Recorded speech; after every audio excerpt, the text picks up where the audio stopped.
What do you guys feel like is the currently accepted narrative of birth? Like when you talk to a client that has never had a home birth or has not encountered a doula, and what do you feel like the general vibe of it is when people are like, oh, you're a doula, oh, you're a midwife? What is that I feel like that's a loaded question.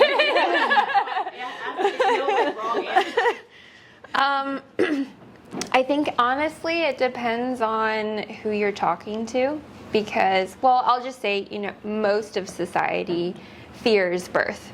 They fear pregnancy and everything that has to do with it.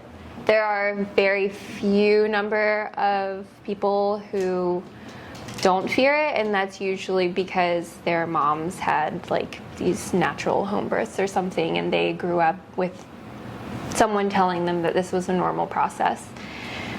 But for the vast majority of people, they get scared, and then there's just the whole little ripple effect that comes with that. And when people find out that I'm a doula, they're like, what's a doula? That's a funny word. It is a funny word. And the same with I entered this always knowing that eventually I would like to become a midwife, and so I would say one day I'll go to midwifery school, and they're like, what's midwifery? That's a funny word too.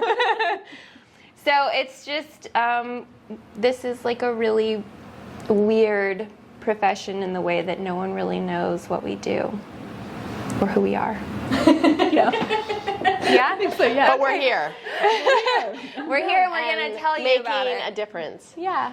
I think the narrative, like Brittany said, there's a lot of fear around it. You talk to women and they go, oh my gosh, birth, I'm pregnant, it's going to be so painful, and this is going to be awful, and my mom said, oh, make sure you get an epidural, or make sure you do this.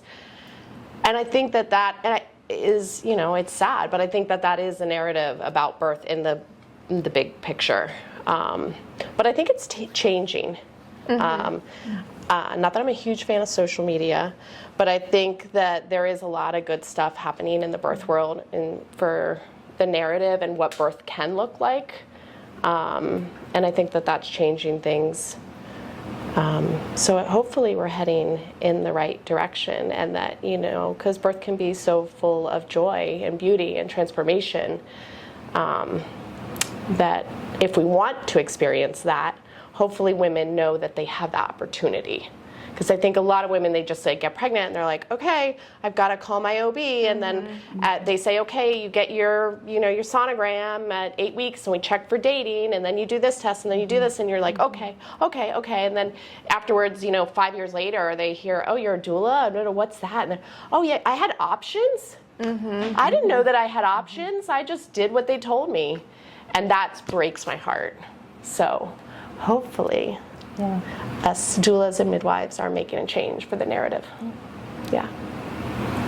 I think in the time I've been doing birth work, you've been out of the same length of time I have. I think it was since about 06, which is not forever, but I was thinking about that. It's starting to sound like a long time ago, but anyway, it really is. I've seen a lot of difference, I think, and I do think social media is a piece of that. I think that people are able to look and, they literally, now you go on Instagram and see the normal, beautiful birth, people giving birth at home in their pools and putting it on their social media. And, you can see okay, it really is that simple, and you see real live midwives. We're not like unicorns or Elvis or, doulas can or doulas these can weird make wonderful coming out of the wood. I think some of those are weird hippies. I don't know. A hippie witch.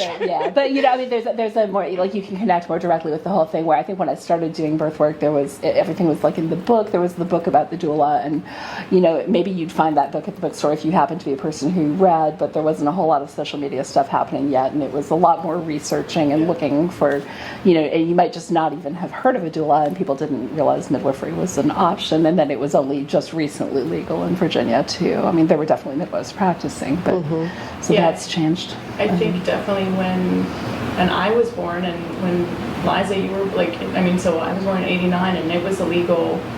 But do you know the date that when it became legalized? Not the exact, but I want to say it was 05. It was, I know it was right before I kind of started doing any kind of birth work at all. How do you feel like that changed I mean, obviously it made it more available. And I think it made it more available, and it wasn't as hush-hush. And there again, not having been practicing or doing anything with, I had a home birth out in Arizona by then, but not really knowing, having been here before that. But from what I've heard from some other midwives who were practicing, I mean, there was and in states where it still is illegal, the climate is very much like, it's hush-hush, it's word-of-mouth underground, and you have to, like if you transport a client or something, have them help you if you have a bad outcome. Yeah. Legalization and licensure at least gives the midwife some degree of protection, and that in turn makes you more able to, more openly serve people. When I told my mom I was going to have Zarina at home and her having 2 kids at home, she was like, well, make sure you call the hospital you're planning to go to if you have to go, because they'll turn you away. Like, that was still actively in her mind. I was like, Mom, I don't think that. But then I was like, maybe I shouldn't laugh, because that was like a very serious fear for her. Yeah. So why do you think that it is so important that women know that they do have options in birth? Because the women that don't know are being traumatized, and that leads to postpartum. Well, because birth is happening to them. They're not really an active participant. I mean, their body is going through the motions, right? And like they're there, but they're just listening to what these doctors are telling them to do and trusting these doctors. And a lot of times these interventions that are put upon them, and I mean, even just like fetal monitoring is an intervention, being strapped and then told that you can't get out of the bed, things like that. Or not eat. Yeah, or not eat. Like, they're leading to more complications, and they're leading to women feeling completely out of control in a situation that's happening to their body. What do you say to a mom that has come to you, and this is, for anybody who wants to answer, but who has come to you and is like, okay, I've done it the traditional way through the hospital, called my OB, did that whole thing, and now I want to try it the other way, but they're still like super fearful. Like, they're like, what do I do if something goes wrong? Like, it's been hammered in them that like it's a dangerous choice. How do you talk them through that? What are ways that you help to soothe that fear? I think one of the really important factors in that is just educating the moms about exactly how do we handle, which I will talk to people sometimes at a consult where they're asking questions like that, like how, about emergencies and safety and everything, and I'll be, specifically, what are you afraid of? Because there's different, different fears out there, but, when they have a specific complication, I can sit and tell them exactly how we do handle that at home, and letting people know what like for midwives, what our training is and what we have to do to keep our license up and our, continuing education and our practice. Sometimes that's really reassuring. People don't necessarily realize that we have any training. I mean, I think there's still a perception. I know the medical community doesn't know we have any training. I know for a fact they don't. But there's a perception. Oh yeah, man, I'm telling you. Zero training. They think we like hang out our shingle and go, hey, I'm gonna catch babies. It's not like that. Anyway, but there's a perception that we are not really well trained, and I've had people say, oh, I'd have loved to have a home birth, but just the safety, I just wanted to be safe. And there's also a perception that the hospital is very, very safe. And that, when you start digging below the surface, it's like, well, okay, there's once in a while there's this emergency that, it's really great that you were at the hospital because the OR is right down the hall. But how many emergencies happen? You posted something brilliant about this recently, but how many emergencies happen because of interventions that didn't need to happen? People didn't know they had choices, didn't have control over their birth. And these problems, it was a cascade of interventions and things kept going wrong. And so then we ended up with the emergency C-section that never needed to happen in the first place. And those things, home, if you transport to the hospital, you're transporting because something is up. And you're not you're not doing all these other interventions at home that are going to lead to problems. Generally, we try to avoid those. And so the 90+% of women who can birth without any intervention do. And their labors, like we were talking about before we started, their labors progress and they generally just have a baby, Just have a baby. The body does. Their midwife gets up and goes to the bathroom and she comes back out and they're having a baby. It's all good. Sorry, no one knows who I'm talking about. Oh my God, I know, Kim, that was the best. It was like, she was like chanting for me, oh my God, Connie! Yeah. She came out just like that. If everybody had that birth, we'd all be out of business. I mean, somebody's got to have a harder birth once in a while. The funny thing about that, though, and I've told you this before too, Heidi, is that like, so because of the like tightness, like energetically around that, and like the whole perspective of having a good birth, I feel really guilty telling that story to women. Like they're gonna judge me, and some of them have, and like they've been like, well, I really had to work for mine, Right. or like that's sort of a rare thing, and then I'm like, oh my God, so my third baby is gonna be like, No, am I like, you know, blowing, you know what I mean? I'm like crossing my fingers, and it becomes this like whole guilt trip, and then, you know, maybe and I hear, like I've triggered women by telling them that. Then they tell me their awful birth story, and then I'm like, I don't apologize, but I like hug them, and you know, it's a difficult thing to like hold space for that, but I want to try and do that. I don't know if that resonates with you guys, if you felt like that when you're talking all this like alternative narrative about birth, and somebody gets in your face about how they had an awful time, and how do you All the time, right? Like, Yeah, I think also just reminding women, because I too had some fast, beautiful births, and I do sometimes want to hold back because I don't want to trigger other women, but I think also reminding women that we all, these babies, and we all have our own birth story, and each baby has their own birth story, and we're learning stuff from each birth too, to help us with this child and in life, and to pull from later on. So, you know, hopefully you don't hear, oh, my birth story was horrible and traumatic, but birth sometimes for some women is harder, you know, and longer, or, you know, and sometimes those really fast births can be really, really intense too. Like, whoa, you know, you go from 0 to nothing, you don't know what happened, you know, and the woman's like still back here, and it can be really, really intense. So we, our babies and our bodies and our mind, we have different birth stories with everyone, and they're all okay and beautiful, and hopefully we can all support each other and hold each other as women in those spaces.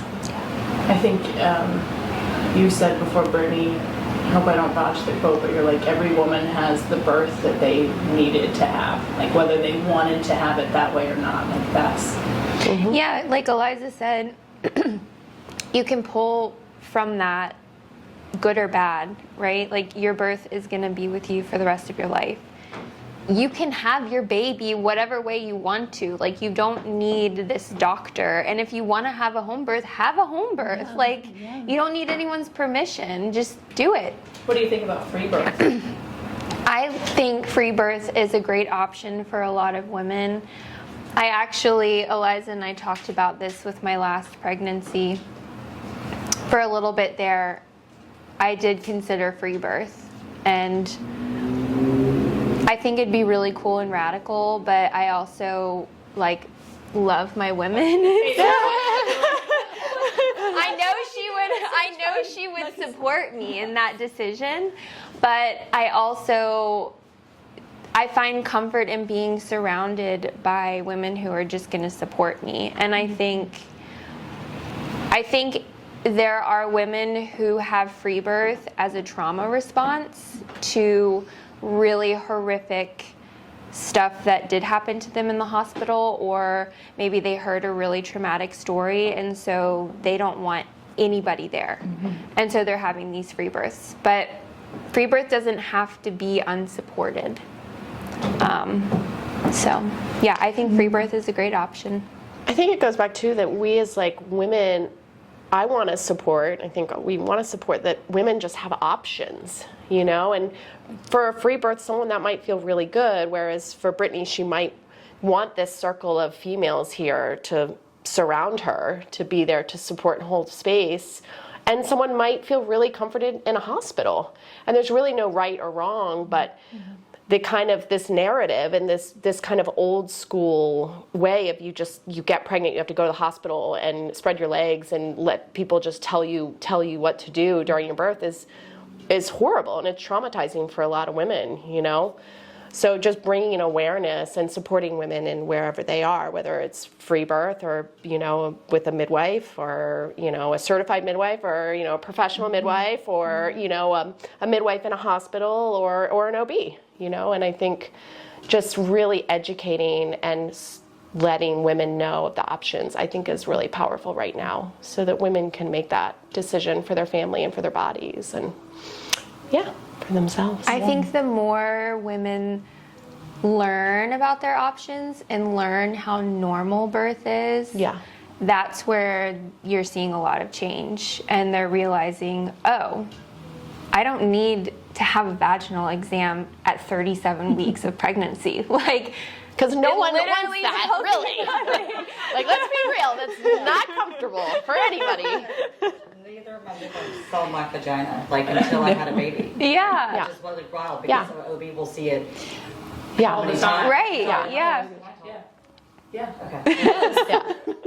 I don't know if we wanted me to. No, I want you to tell me. I want you to tell me. It just is interesting, right? But I do want to ask about the free birthing, because I have felt like free birthers that I have followed are very exclusionary. They almost devalue the work of midwifery, and that pisses me the fuck off, like, pretty much. Some I of them mean, do, yeah. truly, I feel There like is a little bit of that. I feel like a lot of bit of that. Like, if you don't free birth, it's probably how we all felt in the beginning of home birthing. Like, if you don't do it this way, but as you get older, you allow space for more things, right? But I mean, whatever I've read is almost like you're getting poisoned, and I'm like, hey, you know, this is, come on. I think I've commented, like, if I'm drinking wine at night and I'm reading their nasty comments, I'm like, you guys are supposed to be in a world where you're not doing this. Yeah, You're not so putting- exclusive. Yeah. Just, Yeah. yeah. So that's just my 2 cents on the free Yeah, birthing. that is- Because I don't like to hear that kind of stuff. It's like, But that energy is happening kind of in every parts of Yeah. life right now. Yeah. You know, Yeah. where Yeah. it's We're all like a very this or dogmatic that, about if this. you're yeah, really exclusive or, things at once, yeah. you know, Yeah. and, you know, you take it for what it is Yeah. and remember where your core is as a birth keeper. And, you know, remember why you're really involved is just to support women and hope that they're educated and know their options and, you know, wherever they go with that is where they're supposed to be. peaceful Eliza.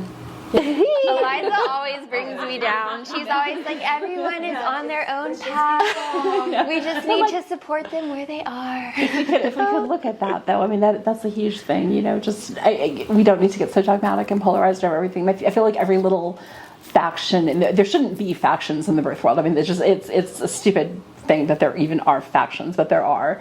And every little faction gets very, like, they have a certain core of people that can get so, like, our way is the only way. And it doesn't matter then when you get into that mindset. It doesn't matter if you're the hardcore hospital faction or you're the, you know, the free birthing, like, and nothing else is acceptable faction, or you're the this or that. It doesn't matter.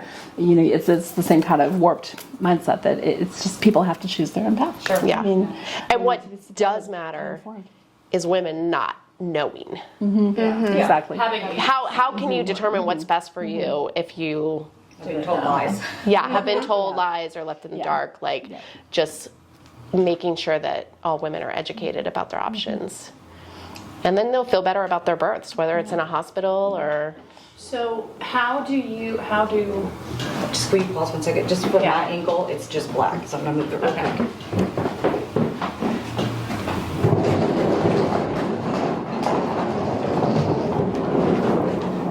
that does look better? I feel like we should just have a huge, like, you know, meaningful poster or something behind us, but I don't know what it would be. Midwives are the future.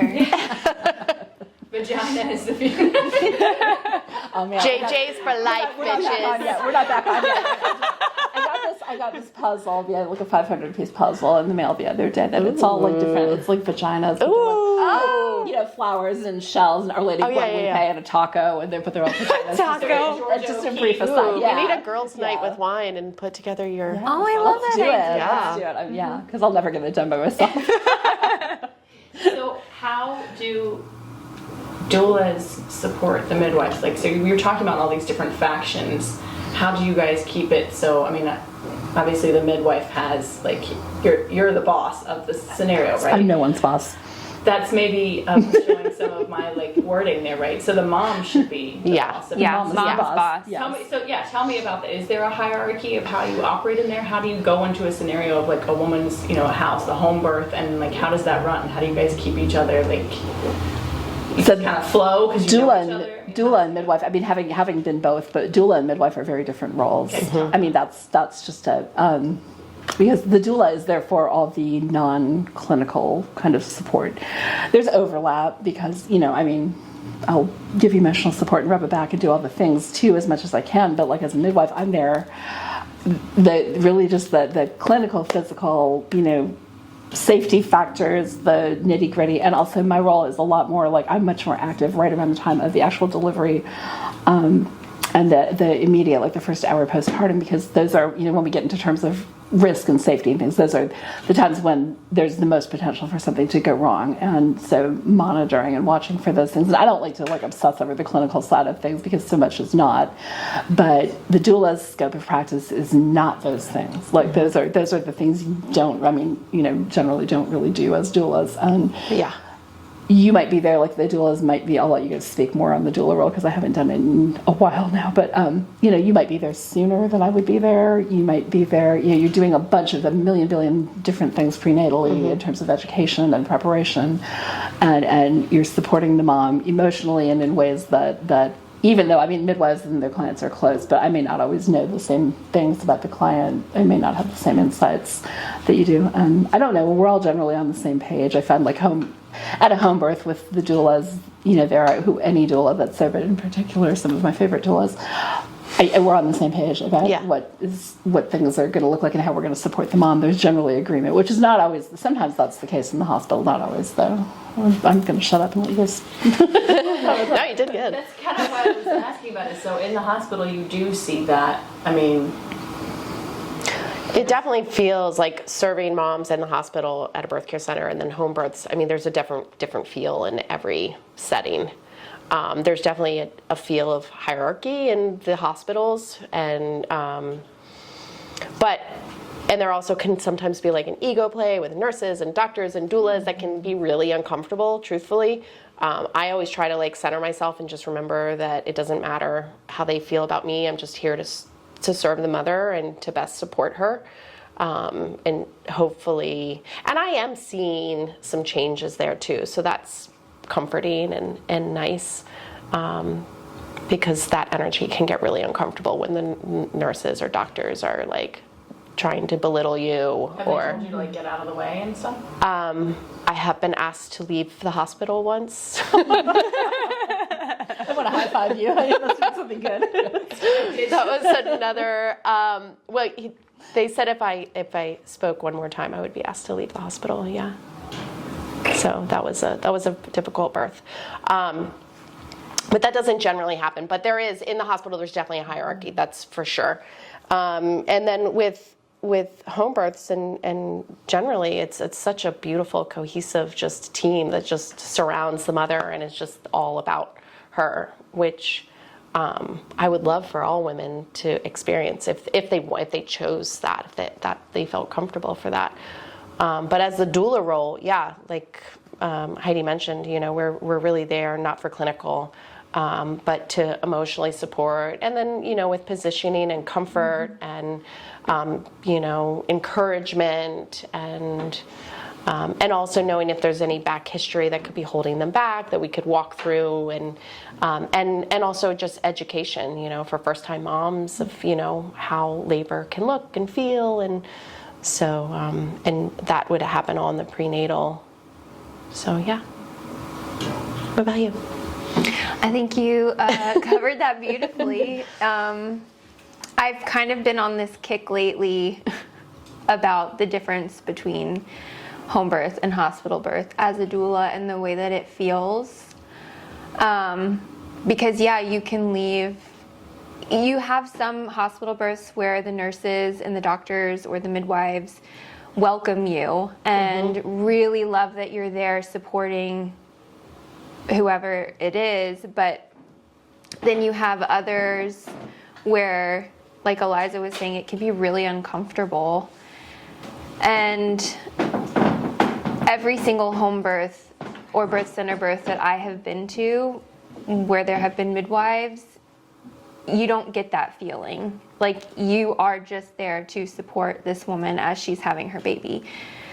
And there's not this egocentric hierarchy. It's everyone's there to serve the women.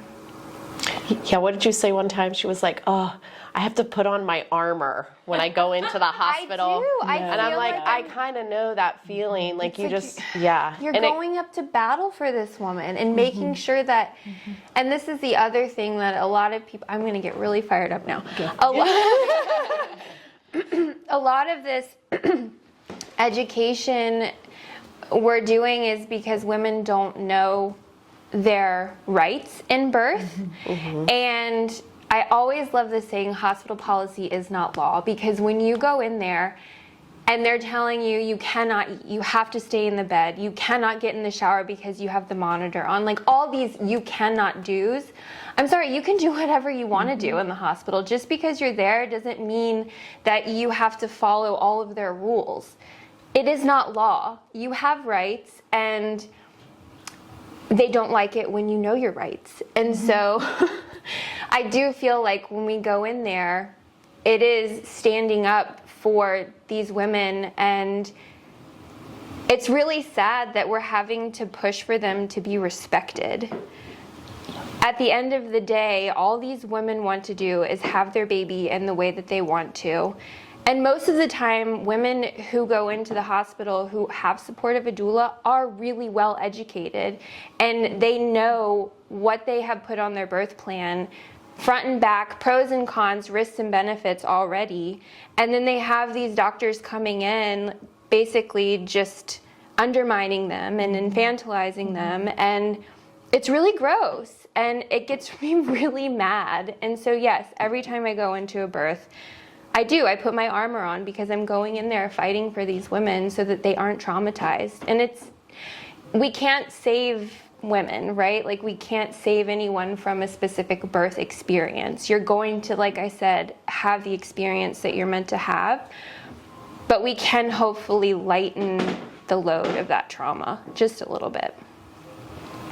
Yeah, sorry. Absolutely. I remember sitting in my living room, or when you were pregnant with Silas, and I think I had just become pregnant with Max, and I had Riley unmedicated, but you were like on your way to being this person that you are now, because you were still a little bit timid about it, but you were like, I'm gonna try. I'm gonna go in and I'm gonna try to have an unmedicated birth. I prefer like unmedicated, because I hate when women are like, it's a natural birth. I was like, all birth is natural. Yeah. Let's just talk about that. But Yeah. that's unmedicated or vaginal or whatever. But I don't know. I remember you being disappointed because you didn't, like at the very end. You hear women and they tell you how they got the epidural, but you feel like in them when they say it that they're sad. That they had to get in and that they weren't enough. I always feel for women. I'm like, you don't have to make excuses for it. Like, it's okay. Yeah. I don't know that, but I do know that it is fucking hard. Yeah. And The epidural can be an amazing tool. sure. I mean, Honestly, and no one should feel bad about it. But I think when women do feel bad about it is when they don't know their options. They don't really know what's happening to them. And then it just happens. They're getting it. They feel out of control. The room feels out of control. It feels chaotic. It feels stressful. It feels like their baby could die. No one's communicating with them. They don't know the risk and the benefits. That feels scary. Yeah, for sure. Right? They do make it like a life or death. They make it Yeah. hurt bad if you don't do it. Instead of like, So let's talk about the timetables that the pressure that puts on everybody, most of all the mother, but like all of the participants, especially in a hospital birth, because obviously the goal outside of hospital is to go with the flow as long as things are going along safely, right? As let the baby and the mother lead what's going on. But in the hospital, there's, the imposition of due dates, there's all these different timetables of, maybe the doctor really has to be somewhere else at that time. Who knows, somebody's shift is ending, do you know what I'm saying? So like, what? Our shifts don't end, but No. I'm like, let's talk about like the timetables of birth and the home birth timetable, if there is one, versus hospital and the pressures or non-pressures Heidi thereof. has So to in- spend the night at Kaya's house when she's near due date. I'd love to go. Yeah, I should have all my clients like in Camp your out. yeah. No, I will have to, because if you have a quick birth. Good thing Kim said call her. Remember, I was like, I don't know. I wouldn't have made it.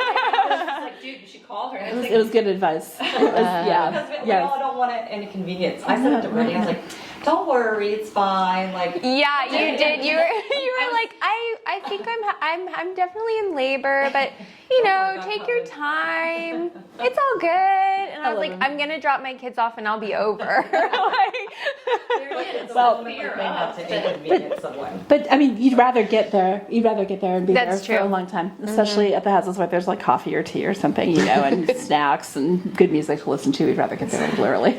So, well, that's a must. I know Yeah. in your midwifery checklist. yeah, you like see coffee it's is Coffee. For those who Snacks. are not in the know, yes, coffee is required, or I'm at least to be warned that there is no coffee, so I can plan Unless your ahead husband's accordingly. bringing you a carafe of coffee. As you're about to have your baby.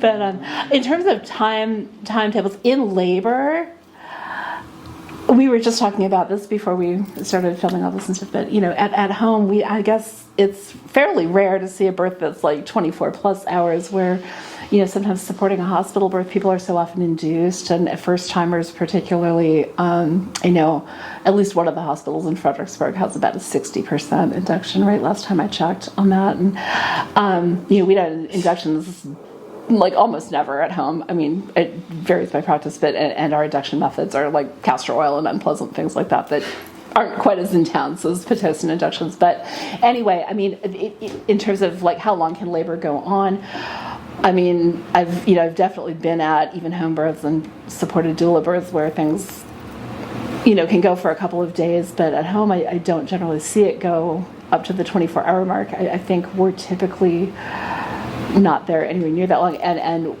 as long as mom and baby are doing well. I mean, we may go to a birth and get there and things are happening real slow. Nobody's really, I wouldn't even necessarily be active labor yet, and I'm not a big cervix checker in my practice, so I can't always check somebody and go like, you know, and while you're not 6 centimeters yet, I'm not going to stay. I'm going to leave. I'm looking like, Yeah, where is she? That's nonsense. Yeah, I'm looking what at is them. she? You guys do to Yeah. this day. You look at the mom and you're like, how is she doing? How Yeah. are her contractions? How's she coping? What's happening? What's the big picture? How's baby doing? Maybe we listen to the baby's heartbeat, do a set of vitals. Everybody's good, but it's clearly not that intense yet. Not that much is going on. If that mom lives a million miles away, maybe I'm not going to leave. But if mom lives closer and I can get back to her quickly, maybe we're going to step out and go get lunch and come back and That's check pretty in. instinctual for you too, because I mean, Yeah. you know, like with my birth, Brittany was like, it was really hard to tell where you were at, but you obviously felt it was coming because you were like, I'm gonna go to the bathroom before I this just- baby was coming. No, well, you said a word, a 4-letter word. I don't remember. Not that I've never heard you cuss, but I mean, it was, you know, you said one and it didn't really fit the context of the whole conversation we were having at the moment. And You were like, oh. So I was like, oh, yep, I'm gonna pee while I can. It's like worried about that was the other thing about having Brittany. I was like, what if I cuss during labor, Heidi? Is she gonna? She was like, I'm Brittany pretty sure it'll be cussed. okay. I think I said, get the fuck out of me. I was like in my bathroom, really wanting it to be over, and I screamed, get the fuck out of me. So And well, I mean, she did come out. she did. She came out like 5 minutes Mom. later. And you definitely, you first. You were like, fuck, yeah. I remember you sitting in the tub too. You're like, come the fuck on, Tilly, maybe. Did I say? I don't remember. I just remember being in the bathroom and like having to like tell myself, okay, I need to just scream this right now and I'm gonna do it. And then I did it and I felt really good. And then she came out like 5 minutes later. And I don't know why I thought that. It's just, I guess, both of you were it's so this alternative birth world has this Zen aspect to it that I was like fearful if I do something that like, because there's a part of me that when I see that, I think I sent you it was some movie with a woman and she's in labor in the hospital and it's just like, it's the typical, like she's yelling at her husband, she hates him, she hates the baby, she hates the scenario. You did this to me. Right. And so like part of me deeply rejects that. And so then to like lean into any of those cussing, like, I mean, yes, I don't want like the Katie Holmes, like silent birth where someone That's too much to do you ask. remember Oh that my gosh. sign where it's like, be quiet or whatever Oh it my is. goodness. But I don't know, I guess just the fact that you guys would hold space for me to do whatever I needed to do, I think is like drives it home with what alternative birth is really about, and that narrative is really about. It's just like whatever you need to safely do to have the baby is quote unquote natural. But what about the due date timetable and the people's obsession with that? Yeah. I had a dad ask me about due dates this morning and how you know how far off the mark can they be, and I was like, oh man, don't get me started. You know, and this will vary. There are no strict legalities around due dates in Virginia that I'm aware of. It varies by practitioner. In my practice, I go based on how mom and baby are doing, and we offer, you know, you can do things like a biophysical profile, like a more advanced ultrasound if baby's way past the due date, to check on them, and there's possible things you can do to keep closer tabs if you're way past the due date. But I don't have an arbitrary cutoff point.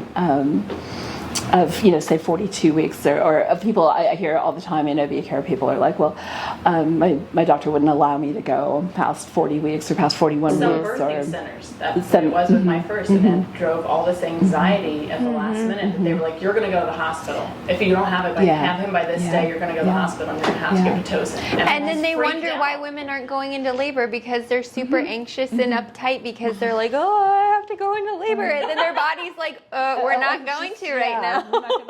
This is not safe. Yeah, like you're anxious, not happening. Yeah, the saber-toothed tigers over there waiting to eat us. We're not going to have a baby right now. You know, I mean, so it's just biological. Yeah, an ancient like mammalian thing where your body doesn't. We're mammals, we're not. Yeah, you got to feel safe to give birth, or it makes it a lot easier anyway. And more enjoyable. But there are so many like timelines, not even like due dates, but of like start and finish and things when you're in the hospital and then outside, that there's more flexibility depending on the practitioner or the midwife.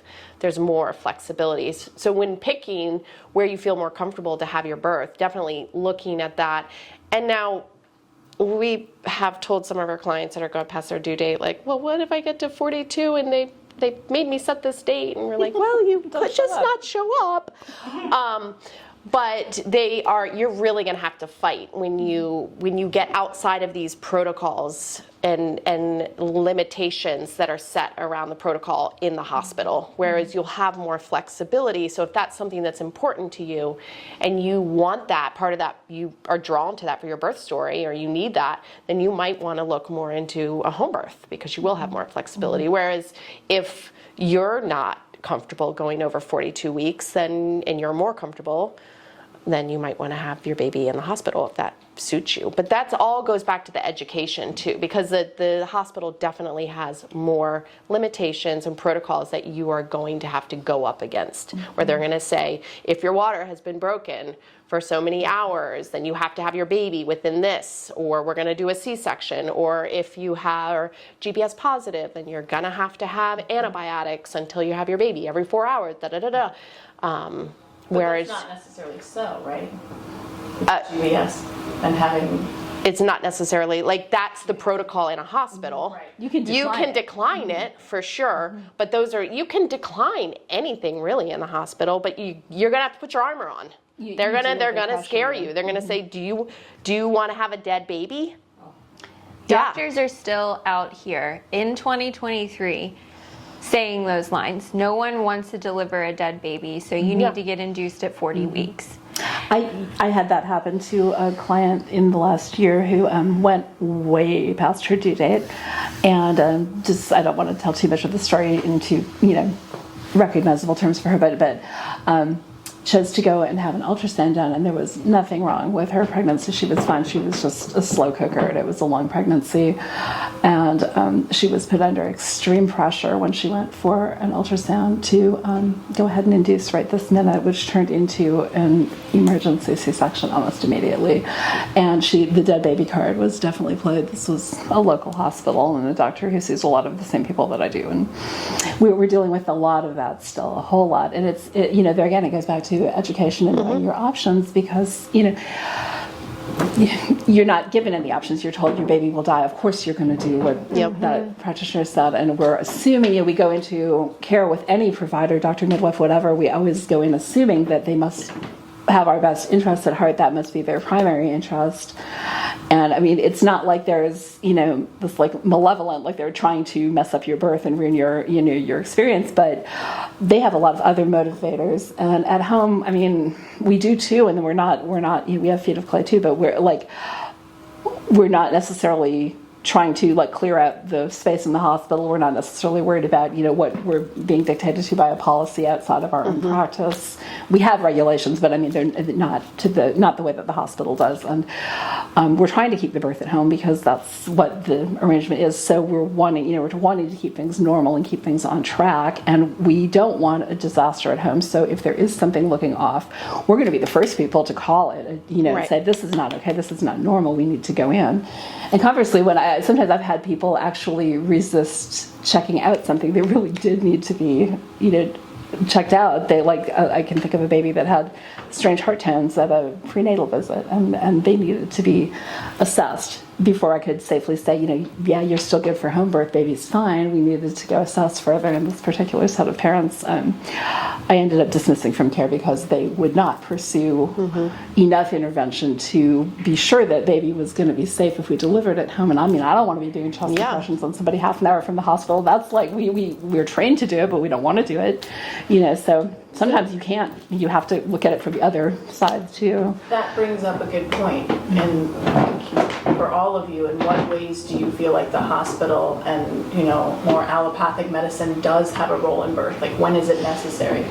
There's definitely a place for it. I mean, you know, we have horrible car accidents where you wouldn't survive, you know, and thankfully you can go in and get the surgery that you need to pull through. And there are times in birth where there's like a true emergency and you need to be in the hospital. And that's why you have a trained, if that's what you decide, you know, a trained midwife to know when something's out of the ordinary, to say, okay, this we need to transfer, or even prior to, like she's saying, you're getting heart tones that are off, or something's triggering that this is not normal, right? And then it's very, very beneficial. There's an occasional, you know, life is like that. There's an occasional dire emergency that's just a fluke that comes out of nowhere, and it, you know, thank God we have medical intervention. But it's also true that like 90+% of women would never need any kind of, you know, or if they need an intervention, it's something real minor that we can do at home. That's not anything big. And I don't think women realize that. We're told that our bodies don't work. It's dangerous. Birth is dangerous. You know, if you get past a certain age, you can't have a safe birth. If you're over a certain, you know, BMI, you can't have a safe birth. On and on and on. If it's like your 15th baby, and you know, we get fed this myth that somehow we're always defective and not quite capable. And don't get me started on the whole, you know, cultural mythology around women in general. I mean, it's just one more way of sort of disempowering us. You know, it's not probably conscious on anyone's part, but that's so deeply embedded in our culture. If women have empowered births, you know, who knows what else we might do as we, you know, you find that strength of having gone through this labor and birthed on your own terms at home, hopefully, or having gone through something that didn't go ideally, but you survived it and got through it on your own terms. You know, sometimes it's a harder birth than you thought it would be or whatever, but you did it, you know, and you found your way through, and you didn't need someone else to do it to you or for you or rescue you from it. Heidi's warmed up. What I'm trying to get at is that there is a preconceived notion that midwives, like going back to that faction thing earlier, that midwives are like, they don't want the hospital involved at all, and you're very anti-hospital. Instead, you're looking for ways that the two can be, and when necessary, interlaced and just not overused. Because there does seem to be, like, you threw out a percentage earlier, which I'm not going to remember, but like the statistical rate of women that go to the hospital when it's unnecessary out of fear. I think that goes back again to education, though, and us changing as humans and as women, and deciding how we want to give birth. And we just have to become more educated. And, you know, there are emergencies in life all the time.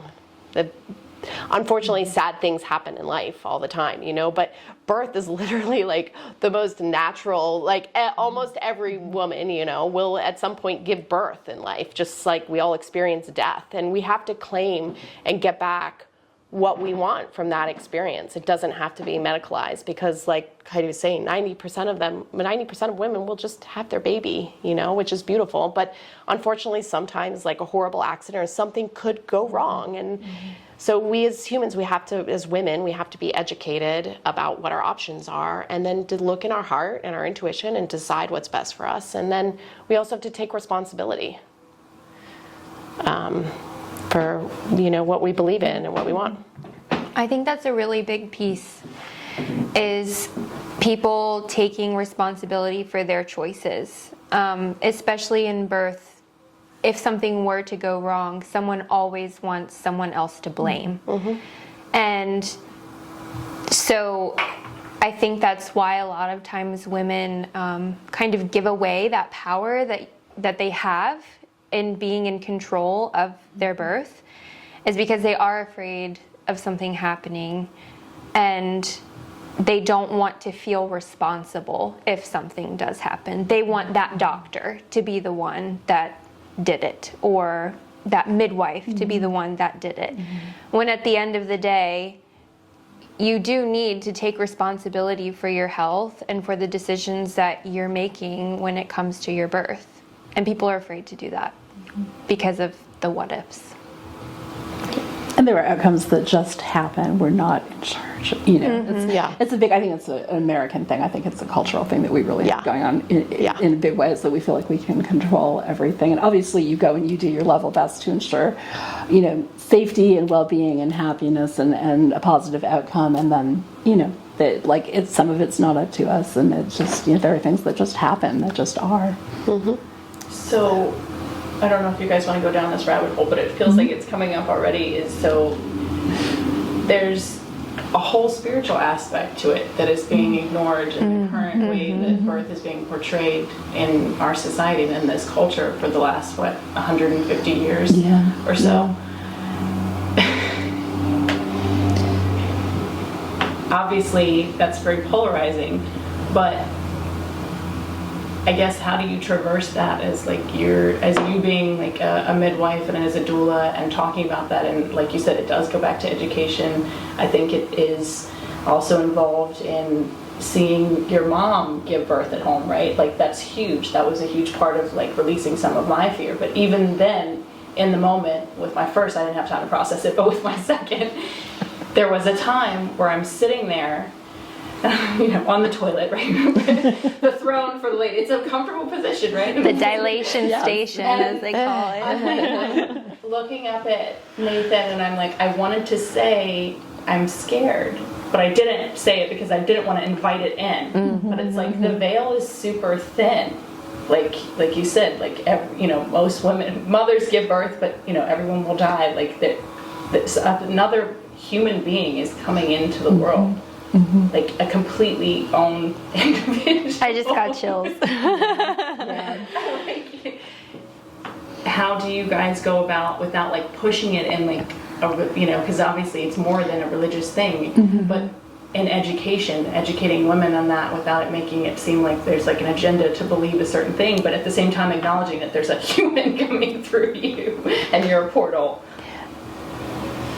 I don't know. I think as a doula, and also part of it is reading and understanding and being open to whatever that woman's path is on, because people are on different spiritual paths and they want to experience different things, and just being supportive for wherever that woman wants. And if she wants to go there, then I'm going to be there with her. And if she wants to go and have the birth and she's on a different spiritual path and she wants to go in and there's a lot of fear and she just wants to have an epidural, but you know, I'm meeting that mom where she is, because we're all on our own spiritual path, just like some of us aren't ready to like really look at death, you know, and birth and death are really close. Well, and it's the first, for me at least, I mean, I had my dad pass before giving birth to my first child, but giving birth to an individual that will one day die is like a whole other level of I never thought of that.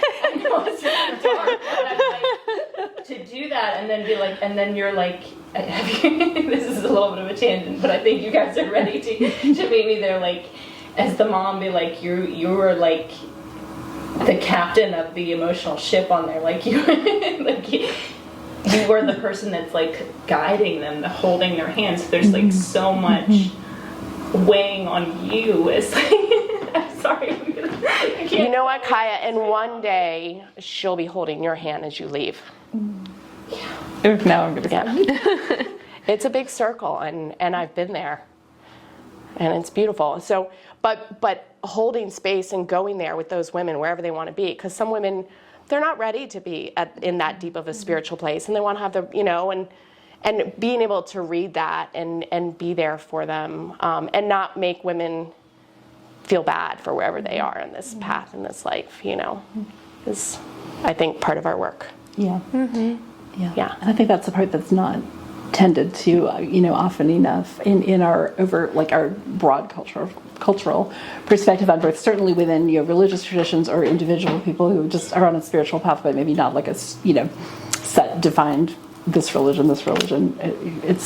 But overall, like the mainstream care, it's usually pretty neglected. It's and I think that's the reason people do seek out home birth, is just because whatever their spiritual path is, or whatever however deep they go into it, that there's probably a better likelihood of that being honored.